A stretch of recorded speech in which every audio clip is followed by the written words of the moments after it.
School college വിദ്യാർത്ഥികൾക്ക് മയക്കുമരുന്ന് വിതരണം ചെയ്ത് ലഹരിക്കടിമകളാക്കി വിൽപ്പനയ്ക്ക് ഉപയോഗിക്കുന്ന രണ്ടംഗ സംഘത്തെ എക്സൈസ് പാർട്ടി അറസ്റ്റ് ചെയ്തു. പാപ്പിനിശ്ശേരി മെർലി വയലിലെ KC സൈനുദ്ദീൻ, പാപ്പിനിശ്ശേരി ഈന്തോട്ടിലെ O വിഷ്ണു എന്നിവരാണ് അറസ്റ്റിലായത്. ഇവരിൽ നിന്നും 6 ഗ്രാം മെത്താംഫെറ്റാമിൻ കണ്ടെടുത്തിട്ടുണ്ട്.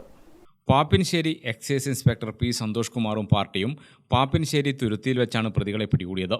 പാപ്പിനിശ്ശേരി, അഴീക്കോട്, ഇരിണാവ്, വേളപുരം, ധർമ്മശാല, തളിപ്പറമ്പ് എന്നീ സ്ഥലങ്ങളിലുള്ള സ്കൂൾ കോളേജ് വിദ്യാർത്ഥികൾക്ക് ലഹരി വസ്തുക്കൾ വിതരണം ചെയ്ത് മയക്കുമരുന്നിന് അടിമകളാക്കി വിൽപ്പനയ്ക്ക് ഉപയോഗിക്കുന്നതാണ് ഇവരുടെ രീതി. ഇത്തരം വിദ്യാർത്ഥികൾ തുരുത്തി മേഖലകളിലുള്ള ആൾപ്പാർപ്പില്ലാത്ത സ്ഥലങ്ങൾ കേന്ദ്രീകരിച്ച് രാസലഹരി ഉപയോഗിക്കുന്നതായും എക്സൈസ് സംഘം കണ്ടെത്തിയിട്ടുണ്ട്. രാത്രികാലങ്ങളിൽ കറങ്ങി നടന്ന് വിൽപ്പന നടത്തുന്നതാണ് ഇവരുടെ രീതി. പാപ്പിനിശ്ശേരി എക്സൈസിന്റെ മാസങ്ങൾ നീണ്ട അന്വേഷണത്തിന് ശേഷമാണ് പ്രതികൾ വലയിലായത്. മുമ്പും പ്രതികൾക്കെതിരെ എക്സൈസിൽ കേസുകളുണ്ടായിരുന്നു. ഇതിനു മുമ്പും തുരുത്തി മേഖലകളിൽ നിന്ന് നിരവധി കേസുകൾ എക്സൈസ് പിടിച്ചിട്ടുണ്ട്. പ്രതികളെ പിടികൂടിയ എക്സൈസ് സംഘത്തിൽ assistant excise inspector grade MP Sarvajnan, preventive officer grade PP Sreekumar, C. Pankajakshan, PP Rajirag, civil excise officer PA Edwin T. James, driver Jorjan എന്നിവരുമുണ്ടായിരുന്നു. ഗ്രാമിക ന്യൂസ്, കണ്ണൂർ.